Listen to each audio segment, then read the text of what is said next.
کا ایک بہت آسان طریقہ بھی روزوں کی قبولیت کا بتایا گیا ہے. یعنی ہم کیا ایسا کریں کہ ماہ رمضان کے روزے ہمارے قبول ہو جائیں.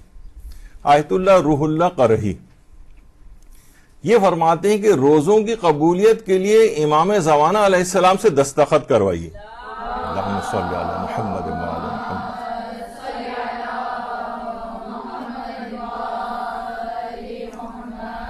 فرماتے ہیں کہ چند اعمال 4 اعمال انجام دیں اور اپنے روزوں کو امام زمانہ سے سند قبولیت حاصل کروا لیں.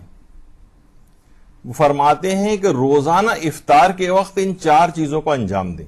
پہلی چیز کیا ہے؟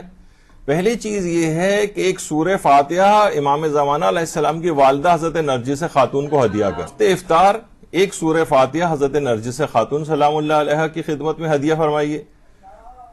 کہتے ہیں کہ دوسری چیز افطار کے وقت یہ کرنی ہے کہ ایک سلام امام زمانہ علیہ السلام کو کرنا ہے. السلام علیکہ یا صاحب العصر والزمان. صرف اتنا بھی اگر کریں گے تو فرماتے ہیں کہ یہ سلام افطار کے وقت کریں.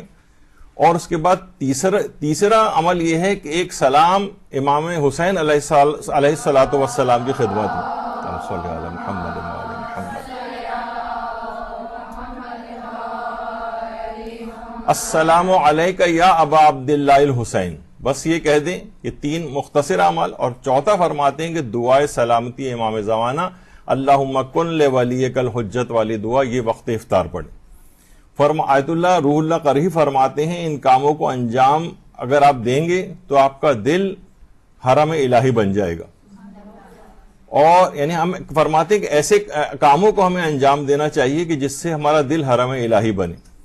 اور